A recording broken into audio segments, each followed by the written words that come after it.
नमस्कार शेतकरी बंधूंनो. प्रादेशिक हवामान केंद्र मुंबई यांच्याकडून कोल्हापूर, सांगली व सातारा या तिन्ही जिल्ह्यांसाठी हवामान अंदाज प्राप्त झालेला आहे.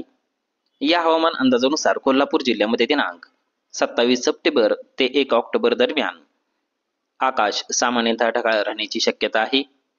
कोल्हापूर जिल्ह्यातील घाट भागात दिनांक 27, 28 व 29 सप्टेंबर रोजी बहुतांश ठिकाणी मध्यम स्वरूपाच्या पावसाची, तसेच दिनांक 30 सप्टेंबर व 1 ऑक्टोबर रोजी बऱ्याच ठिकाणी हलक्या ते मध्यम स्वरूपाच्या पावसाची शक्यता आहे. कोल्हापूर जिल्ह्याच्या मध्य व पूर्व भागात दिनांक 27, 28 व 29 सप्टेंबर रोजी बहुतांश ठिकाणी हलक्या ते मध्यम स्वरूपाच्या पावसाची, तसेच दिनांक 30 सप्टेंबर व 1 ऑक्टोबर रोजी बऱ्याच ठिकाणी हलक्या ते मध्यम स्वरूपाच्या पावसाची शक्यता आहे. कोल्हापूर जिल्ह्यामध्ये पुढील 5 दिवसात कमाल तापमान 27 ते 30 अंश सेल्सिअस या दरम्यान, तर किमान तापमान 21 ते 22 अंश सेल्सिअस या दरम्यान राहण्याची शक्यता आहे. सकाळची सापेक्ष आर्द्रता 81 ते 85%, तर दुपारची सापेक्ष आर्द्रता 72 ते 81% या दरम्यान राहण्याची शक्यता आहे. वाऱ्याचा वेग ताशी 7 ते 12 किलोमीटर या दरम्यान राहण्याची शक्यता आहे.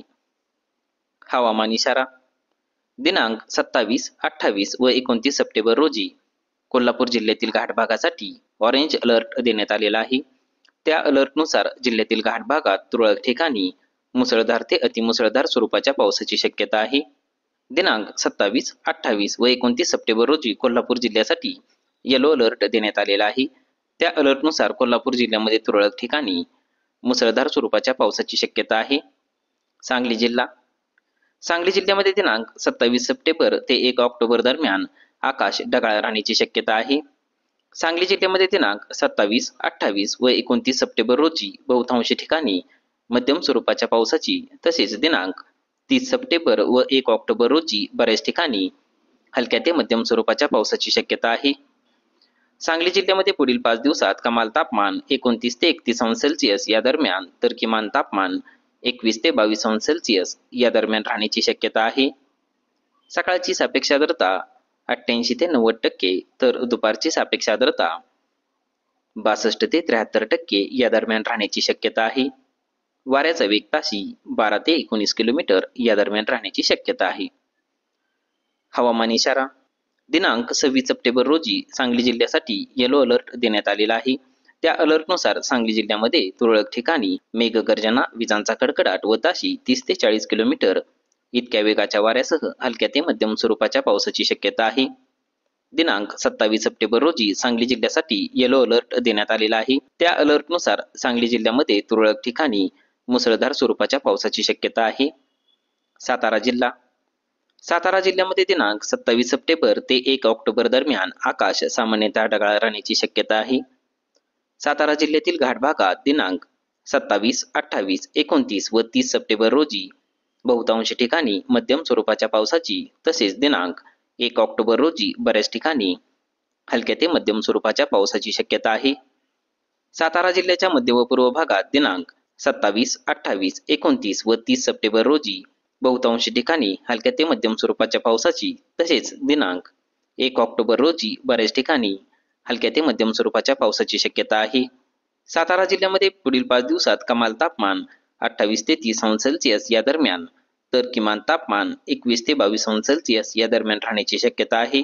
सकाळची सापेक्ष आर्द्रता 82 ते 86%, तर दुपारची सापेक्ष आर्द्रता 65 ते 76% या दरम्यान राहण्याची शक्यता आहे. वाऱ्याचा वेग ताशी 9 ते 14 किलोमीटर या दरम्यान राहण्याची शक्यता आहे. हवामान इशारा. सातारा जिल्ह्यातील घाट भागासाठी दिनांक 27, 28 व 29 सप्टेंबर रोजी ऑरेंज अलर्ट देण्यात आलेला आहे. त्या अलर्टनुसार सातारा जिल्ह्यातील घाट भागात तुरळक ठिकाणी मुसळधार ते अतिमुसळधार स्वरूपाच्या पावसाची शक्यता आहे. सातारा जिल्ह्यासाठी दिनांक 27 व 28 सप्टेंबर रोजी येलो अलर्ट देण्यात आलेला आहे. त्या अलर्टनुसार सातारा जिल्ह्यामध्ये तुरळक ठिकाणी मेघगर्जना, विजांचा कडकडाट व ताशी 30 ते 40 किलोमीटर इतक्या वेगाच्या वाऱ्यासह हलक्या ते मध्यम स्वरूपाच्या पावसाची शक्यता आहे. शेती सल्ला. पक्व झालेल्या सोयाबीन, उडीद व घेवडा या पिकांची काढणी करावी व पावसाची शक्यता असल्याने काढणी केलेला शेतीमाल सुरक्षित ठिकाणी ठेवावा. शेतकरी बांधवांनी मुसळधार पावसामुळे भात, सोयाबीन, भुईमूग, मका, हळद, आले तसेच फळे व भाजीपाला पिकांमध्ये साठणाऱ्या पावसाच्या पाण्याचा त्वरित निचरा होईल यासाठी चर काढून व्यवस्था करावी. वेगाच्या वाऱ्यासह मध्यम ते मुसळधार स्वरूपाच्या पावसाची शक्यता असल्याने जोरदार वाऱ्यामुळे केळीची झाडे उन्मळून पडू नयेत म्हणून केळीच्या झाडांना बांबू तसेच काठीच्या साह्याने आधार द्यावा. पशुधन इशारा कालावधी दरम्यान जनावरे चारावयास नेणे टाळावे. जनावरांना तज्ज्ञ पशुवैद्यकाच्या सल्ल्याने जंत निर्मूलन करून घ्यावे. जंत निर्मूलन झालेले असल्यास लाळ खुरकत या रोगाच्या प्रतिबंधासाठी तज्ज्ञ पशुवैद्यकांच्या सल्ल्याने लसीकरण करून घ्यावे. पावसामुळे जनावरांच्या गोठ्यामधील आर्द्रता वाढते आणि जनावरे अस्वस्थ होतात. हे टाळण्यासाठी जनावरांच्या गोठ्यामधील हवा खेळती राहील याची काळजी घ्यावी. कोल्हापूर व सातारा जिल्ह्याच्या घाटभागासाठी मुसळधार ते अतिमुसळधार स्वरूपाच्या पावसाचा इशारा देण्यात आलेला असल्याने घाटभागातील शेतकरी बांधवांनी स्वतःची व आपल्या पशुधनाची काळजी घ्यावी. धन्यवाद.